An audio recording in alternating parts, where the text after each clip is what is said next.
Di dalamnya terdapat 42 hadis.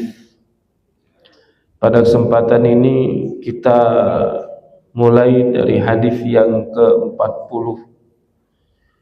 Imam An-Nawawi rahimahullah berkata, "An Ibnu Umar radhiyallahu anhuma qala."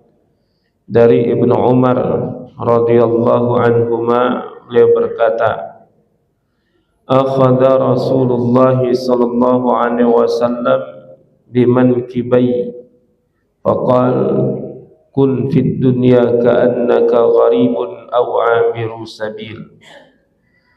Rasulullah sallallahu alaihi wasallam memegang kedua pundakku, lalu beliau bersabda, "Jadilah di dunia ini seakan-akan engkau adalah orang asing atau musafir."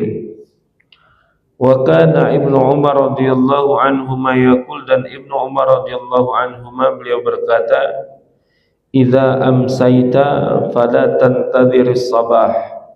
Kalau kamu berada di waktu sore, jangan tunggu waktu pagi.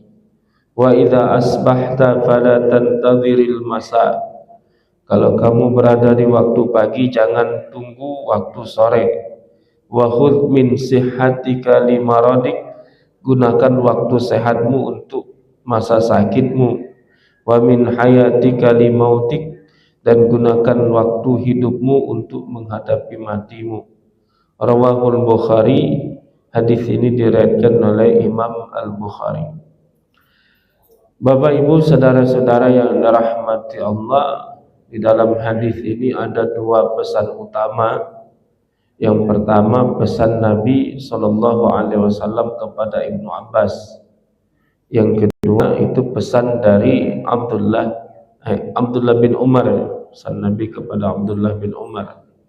Abdullah bin Umar itu anaknya Umar bin Khattab, jadi adik iparnya Nabi. Karena ayahnya Abdullah bin Umar itu salah satunya itu namanya Hafsah, saudaranya. Hafsah radhiyallahu anha itu istrinya Rasulullah sallallahu alaihi wasallam.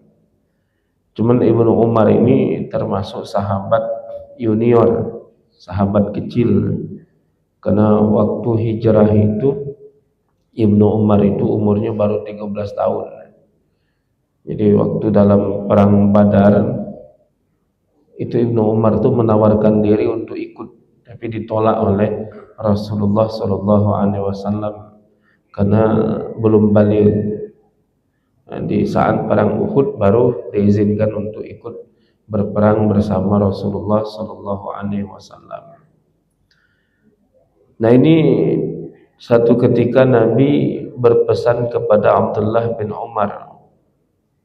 Kata beliau, "Kun fid dunya ka'annaka gharibun aw 'abiru sabil."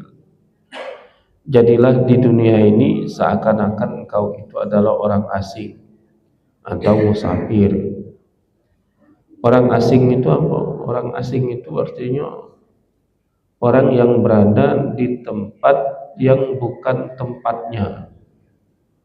Jadi kalau kita nih lahir di Linggau, besar di Linggau, domisili di Linggau, nah itu kita bukan orang asing di sini.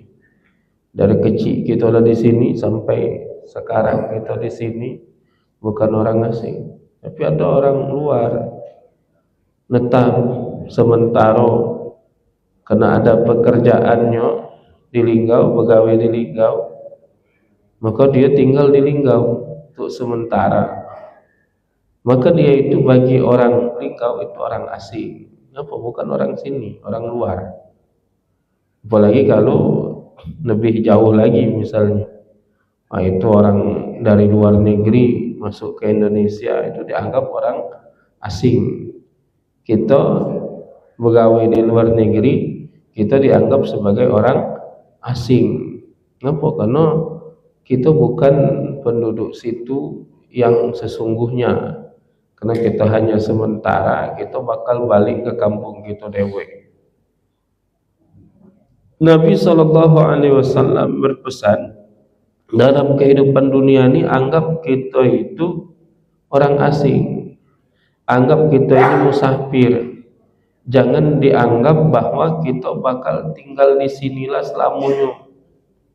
Kita itu bakal balik ke tempat, ke kampung kita yang sesungguhnya, yaitu akhirat. Nah, apa maksud pesan ini?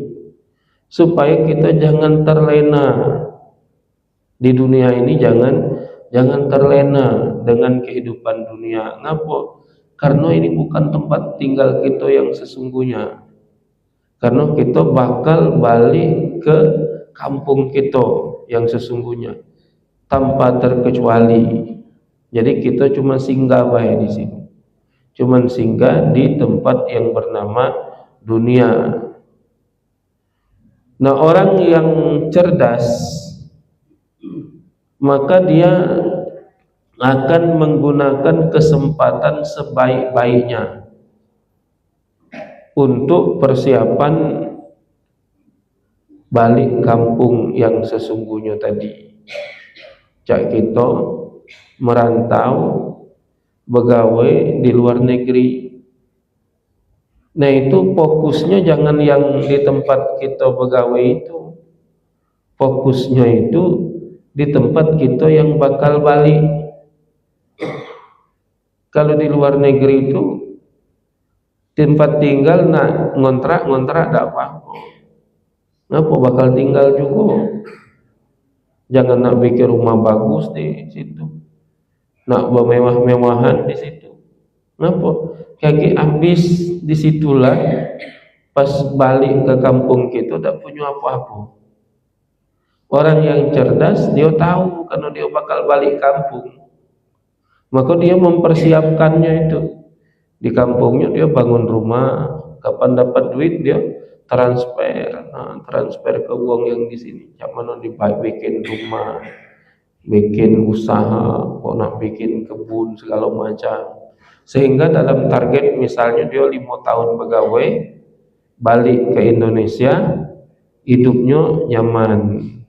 Kenapa? Karena selama dia pegawai di luar negeri, dia fokusnya ke tempat tinggal yang dia bakal balik. Nah, itu orang yang cerdas. Kenapa? Karena dia tahu bahwa dia tak selamanya tinggal di situ. Dia bakal balik. Nah, orang yang tak cerdas, nah itu habis-habisan di situlah.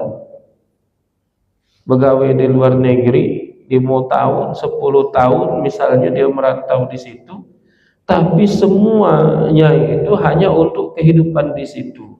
Dia tak mikir kalau dia balik ke Indonesia kaki, cak mano? Apa punya rumah podak balik lagi? Apa punya usaha podak? Apa pacak makan apa tidak? Yang penting dia senang-senang di situ. Pas balik tak punya apa-apa. Nah, itu orang yang bodoh. Padahal tempat balik ini yang bakal selamanya dia tinggal, yang di situ sementara. Nah, karena yang di situ sementara, di situ tuh maka tugas kita itu dua. Satu, mempersiapkan bekal sebanyak-banyaknya, siap modal sebanyak-banyaknya untuk kita balik kampung. Yang kedua, selama di situ kita bekerja, berusaha, ya asal dapat memenuhi kebutuhan kita secara normal. Di tempat rantauan itu, rumah nak bagus nenek kau usaha, tak apa-apa. Yang penting pajak tinggal. Oh, ternyata harus ngontrak lah, tak apa-apa. Susah-susah dikit tak apa-apa. Yang penting kapan balik kampung kaki, rumah lah ada, duitnya banyak, usahanya ada di situ. Ngontrak jadi, makan ya seadanya. Kenapa? Karena dia lebih fokus untuk membangun rumah masa depannya. Nah, Nabi SAW berpesan kepada Abdullah bin Umar ini, itu supaya kita punya mindset, pemikiran dalam pikiran kita, dunia ini bakal kita tinggalkan. Di dunia ini kan sebentar. Oh, tapi aku ini hidup lama lah, 70 tahun, 80 tahun lama berarti. Ya lama dengan sebentar itu kan relatif. Disebut lama itu kalau dibandingkan dengan yang sebentar. Disebut sebentar itu kalau dibandingkan dengan yang lama. Sehari itu lama apa tidak? Ada baca ngata sehari itu lama apa tidak? Kenapa? Karena harus ada pembandingnya dulu baru bisa disebut lama dengan sebentar. Kalau dibandingkan dengan 2 hari, sehari itu sebentar. Apalagi kalau dibandingkan dengan seminggu, sebulan, apalagi dibandingkan setahun, apalagi dibandingkan 100 tahun, dikit 1 hari itu sebentar. Tapi kalau dibandingkan dengan jam, 1 hari itu lama. 1 hari 24 jam, lama dibandingkan dengan 1 jam. Apalagi dibandingkan dengan menit, apalagi dibandingkan dengan detik. 1 hari lama 1 hari itu. Nah, dunia ini lama apa sebentar? Ya tergantung pembandingnya. Kalau pembandingnya itu adalah akhirat, maka dunia ini sangat sebentar. Jadi kalau kan dibandingkannya dengan akhirat, 1000 tahun pun kita di dunia, kalau dibandingkan dengan akhirat masih sangat sebentar, apalagi cuman berapa puluh tahun. Nah, karena kehidupan dunia ini sebentar, jangan terlalu fokus dengan kehidupan dunia sehingga melupakan akhirat, tempat yang sesungguhnya. Jangan sampai kita terlena, habis-habis tenaga, tapi cuman untuk dunia itulah. Di akhirat menderita. Cak wong pegawai tadi, dia merantau ke luar negeri, bekerja keras luar biasa, tapi habis-habis untuk situlah. Tiba masanya kita diusir oleh negara yang punya negara itu. Wah, kamu tak boleh lagi tinggal sini, balik kamu ke negara masing-masing. Pas balik kosong, tak punya apa-apa. Nampak? Terlalu fokus di tempat rantauan. Kalau kita merantau, jangan terlalu fokus di tempat rantauan. Pikir kalau kita balik lagi, cak mana? Ada rumah pun tak kita balik lagi. Ada duit apa tidak? Ada usaha apa tidak kalau kita balik? Kalau kita terlalu fokus di rantauan, pas balik kosong. Nah, dunia ini macam itu juga. Ada orang yang terlalu fokus dengan dunia, lupa dengan kehidupan yang sesungguhnya kaget. Begitu mati, meninggalkan kehidupan dunia, diperlihatkan tempat kita di mana. Kan kalau orang nak mati itu, dalam hadis Nabi, itu sebelum mati itu diperlihatkan dulu. Dia tu bakal kemana? Apa ke surga, apa neraka. Nah, kalau nak mati ditengok, neraka bakal tempat. Nyesal. Makanya di dalam Al-Quran itu kan disebutkan hatta idza jaa ahadahumul maut qala rabbi irji'un la'alli a'malu salihan fima taraktu kalla. Sampai ketika datang kematian kepada mereka, seorang di antara mereka, dia berkata, Rabbir ji'un, wahai Tuhanku, tolong kembalikan aku ke kehidupan dunia. Lah mati, minta balik hidup lagi. Kenapa? La'alli a'malu salihah, supaya aku bisa beramal soleh lagi, ya Allah. Fima taraktu, yang tak aku lakukan sebelumnya. Nyesal. Kenapa? Ya sama cak balik dari rantauan, kosong, tak punya apa-apa, nak nyesal, ngampunian aku dulu begawe nanggung lama, ternyata habis di situlah. Pas balik tak punya apa-apa. Orang-orang yang fokus dengan kehidupan dunia melupakan akhirat, yang ada adalah penyesalan nanti.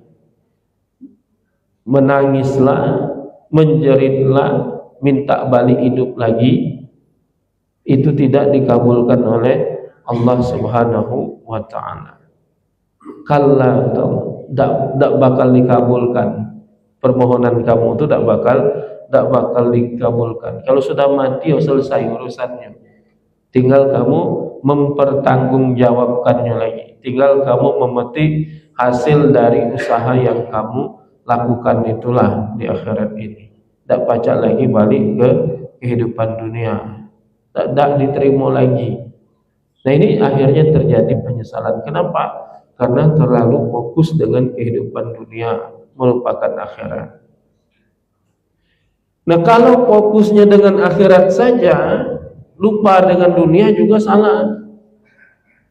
Kenapa? Karena kita hidup di dunia masih ada hidup sama Cak Wong tadi. Begawe dia di luar negeri, segala duit transfernya ke kampungnya. Di sana tidak makan, tidak jadi. Tidak jadi, di sana butuh makan juga, butuh tempat tinggal juga, punya kebutuhan juga. Maka selain ditransfer ada juga untuk di situ. Kalau mengutamakan karena dia pegawai di luar negeri jadi TKI, nah di situ dia jadi pengemis, tidak punya apa-apa. Jangan, salah. Kita tinggal di situ, nak punya tempat, atau kita butuh kendaraan, belilah kendaraan di situ. Butuh pakaian, belilah pakaian. Masih ada sisa, kirim, transfer, apa? Karena ini untuk masa depan. Nah, kita di dunia ini macam itulah. Kita pegawailah, kerjalah untuk dunia, penuhi kebutuhan hidup kita. Untuk makan, untuk keluarga kita, untuk makan, untuk tempat tinggal, untuk kendaraan, untuk kebutuhan yang menunjang kegiatan kita sehari-hari. Tapi jangan lupa tabung, jangan lupa transfer untuk akhirat, Supaya apa? Supaya kalau kita tiba saatnya kita diusir dari dunia ini, dijemput oleh kematian, terus mau diusir gitu, itulah siap, tabunganlah ada, amallah banyak. Nah, kalau dah ganti ketakutan waktu diusir, tidak punya apa-apa. Ya Allah, aku ni belum punya apa-apa untuk akhirat. Tolong ya Allah, jangan cabut dulu nyawaku, nak baca lagi. Kalau sudah datang kematian itu, la yastakhiruna wa la yastaqdimun. Tak baca dimundur, tak baca dimaju. Maka orang yang cerdas itu, dia orientasinya akhirat, tapi dia tak lupa dengan kehidupan dunia. Tak lupa dengan kehidupan dunia. Ngapa? Karena di dunia juga punya kebutuhan. Di dunia juga kita punya kewajiban. Kita kan punya kewajiban. Kalau punya anak, nak ngasih anak nafkah, makan, nak ngasih pendidikan, jangan pokoknya aku nak zikir baik, aku nak baca Quran baik. Tak, ada kewajiban dunia. Jadi kita tetap ada keseimbangan antara dunia dengan akhirat. Jadi pernah ada sahabat Nabi namanya Abu Darda. Abu Darda ini punya saudara angkat namanya Salman. Karena Salman ini berasal dari Persia, Iran, maka disebut dengan Salman Al-Farisi. Dari Persia, Salman Al-Farisi. Satu ketika Salman itu ketemu ke rumah Abu Darda. Ketemu dengan Abu Darda, ada bininya Abu Darda itu, ditengok oleh Salman itu, bininya itu kusut penampilannya kusut, cak tak semangat hidup cak itu. Nanya Abu Darda, apa Salman ni, ngapo bahasa kita ni, apa dia yuk, ngapo kamu tu cak tak semangat itu hidup? Apa kata istri Abu Darda, saudara kamu itu Abu Darda tu katik lagi gairah kehidupan dunia ni. Jadi gawenya itu apa? Sepanjang malam tu solat tahajud pula. Bini tak dia apa-apa. Pokoknya siang dia puasa katanya, malam dia tahajud. Jadi apa gawe?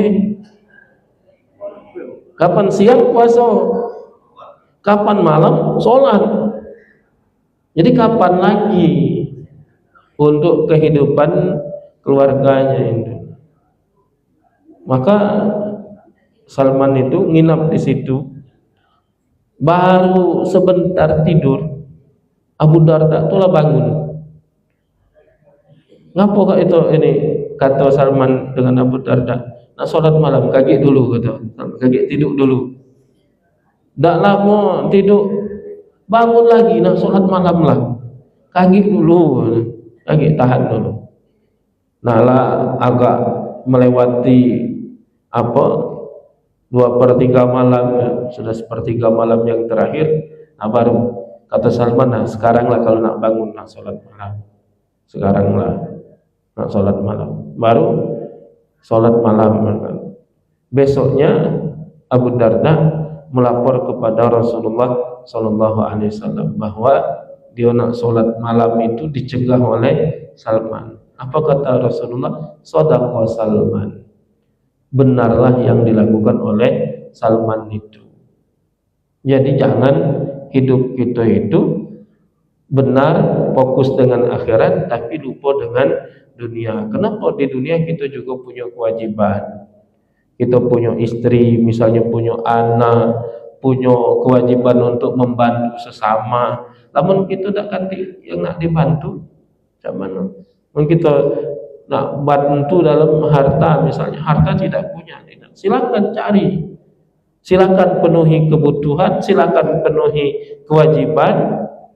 Kemudian kita jangan lupa untuk tetap apanya itu orientasi utamanya itu adalah kehidupan akhirat, kehidupan akhirat. Nah itu namanya ada keseimbangan, ada keseimbangan. Terlalu berat akhirat, lupa dunia, salah. Tapi kalau tak lupa dunia, tetap kewajiban dilaksanakan, di akhiratnya lebih banyak, itu bagus, itu baik. Yang salah itu lupa dengan kewajiban-kewajiban di dunia. Karena mau tidak mau, secara faktanya dunia adalah tempat tinggal kita saat ini. Karena ini tempat tinggal kita saat ini, kita punya kewajiban, punya kebutuhan, silakan penuhi. Tapi jangan terlena, fokus dengan ini, lupa dengan yang utama, yang sesungguhnya, kehidupan yang sesungguhnya. Nah ini pesan Nabi kepada Abdullah bin Umar. Kemudian yang kedua, ini pesan dari Abdullah bin Umar kepada sahabat-sahabatnya. Apa pesan Abdullah bin Umar? Kalau kamu punya kesempatan melakukan kebaikan di sore hari, jangan tunggu pagi, lakukanlah. Kalau kamu berada di waktu pagi, punya kesempatan berbuat baik, lakukanlah, jangan tunggu sore. Kalau kamu masih sehat, ada peluang berbuat baik, lakukanlah, jangan tunggu sakit. Karena bisa jadi punya kesempatan sekarang, besok tidak punya kesempatan lagi. Hari ini ada peluang, besok ternyata peluangnya sudah tertutup. Jadi di dalam hadis ini, hadis mauquf kepada Ibnu Umar ini, beliau berpesan, jangan menunda kebaikan.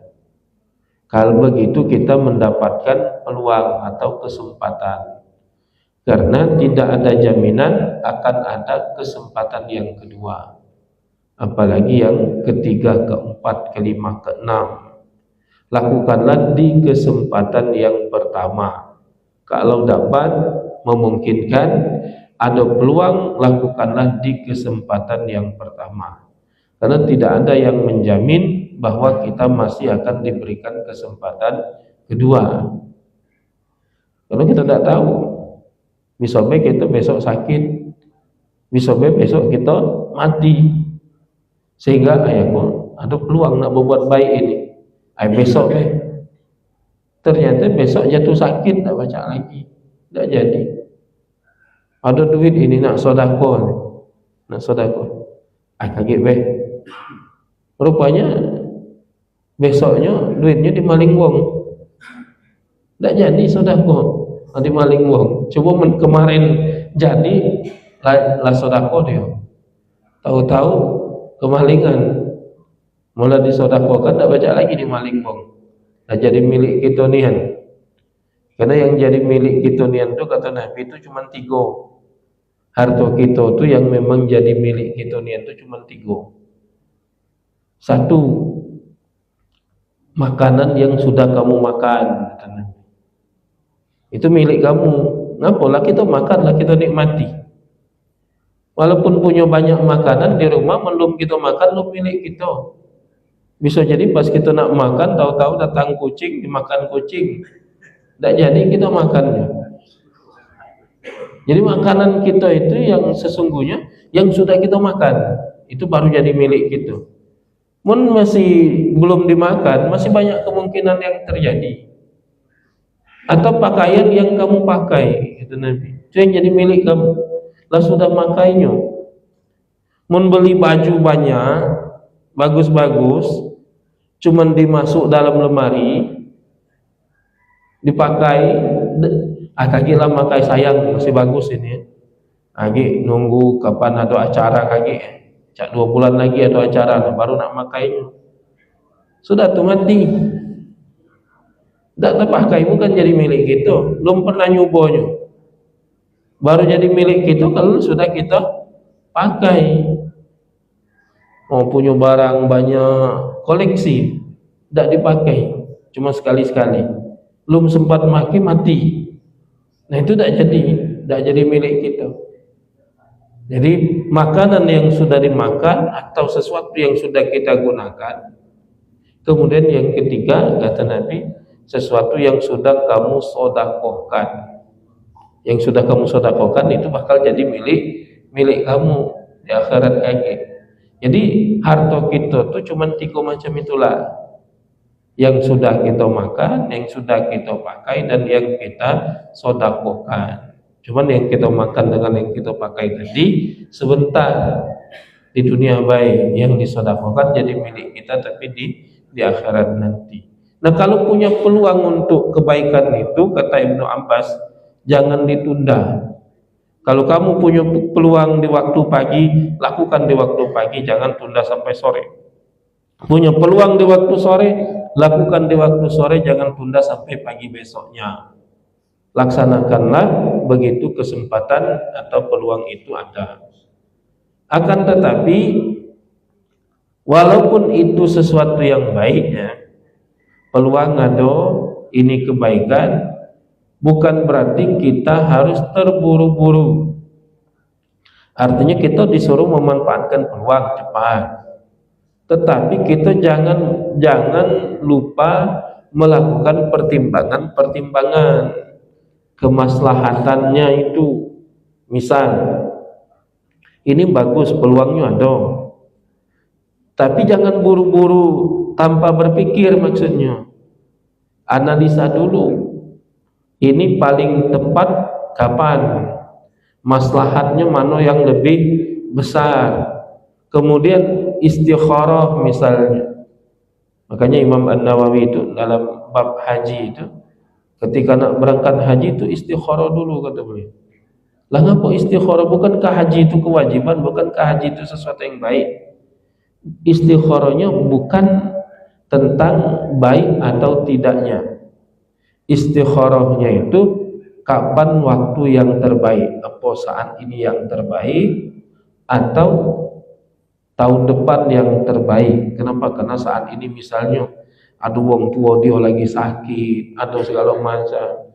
Nah itu juga harus ada skala prioritas. Jadi walaupun ada peluang kebaikan, ini baik-baik, tapi kita tetap harus mempertimbangkan skala prioritas. Dalam beribadah itu ada skala prioritas. Mana yang harus didahulukan?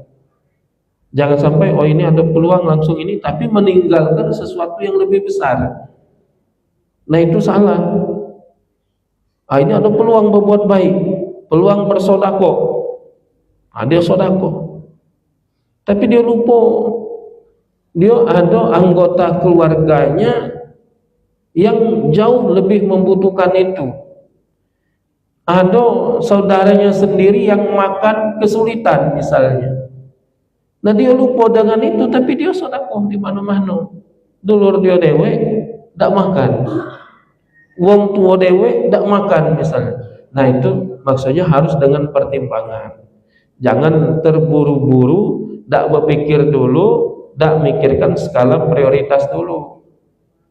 Tetap ada skala prioritas, mana yang wajib, mana yang sunnah.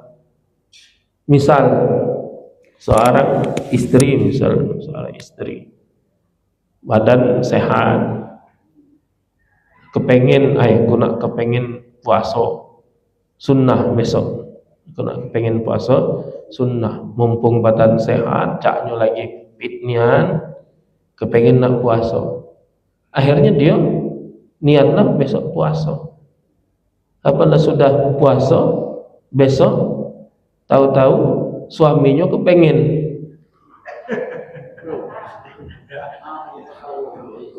Nah itu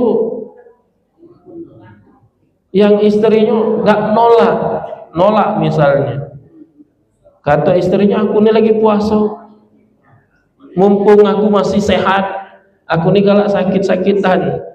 Nah mumpung sehat ini aku nak puasa, tak galak, nolak suaminya. Itu bukan dapat pahala, dapat dosa. Jangan, ini kan baik, ini kan puasa. Tapi kita lupa dengan skala prioritas. Ada skala prioritas. Yang wajib itu harus didahulukan dari yang sunnah. Makanya Nabi berpesan, la yahillu limra'atin, tidak halal bagi seorang perempuan antasuma wa zawjuha syahidun illa bi'idni. Tidak halal seorang istri berpuasa sunnah sementara suaminya ada di rumah tanpa izin dari suaminya. Jadi kalau nak puasa boleh ngomong dulu, jangan tak ngomong dulu. Sebaliknya, kalau suami tak perlu izin istri nak puasa. Jadi kalau suami tidak izin istri, kalau istri mau puasa sunnah wajib izin suami. Tapi kalau Ramadan, nah itu tak perlu izin. Kalau puasa wajib itu suami tak berhak. Suami tak berhak, tak boleh melarang. Atau qada Ramadan, tak berhak suami melarang. Tapi kalau yang sunnah berhak. Artinya walaupun peluang itu ada, tetapi harus tetap didasarkan pada skala prioritas. Mana yang lebih penting, mana yang lebih didahulukan. Jangan sampai kita mengambil yang penting melupakan yang lebih penting. Jangan sampai kita melakukan satu ibadah, satu kebaikan, tapi melupakan kebaikan yang lebih besar. Ada yang lebih besar, tapi kita buru-buru ngambil yang kecil, akhirnya kita rugi. Nah itu. Jadi ada dua pesan utama. Satu, jangan terlena dengan kehidupan dunia ini, gunakanlah, manfaatkanlah untuk akhirat. Yang kedua, kalau ada peluang jangan ditunda, tapi tetap dengan memperhatikan skala prioritas. Ini saja yang dapat kami sampaikan pada kesempatan ini. Mudah-mudahan bermanfaat bagi kita semua. Amin ya rabbal alamin. Kami akhiri. Assalamualaikum warahmatullahi wabarakatuh.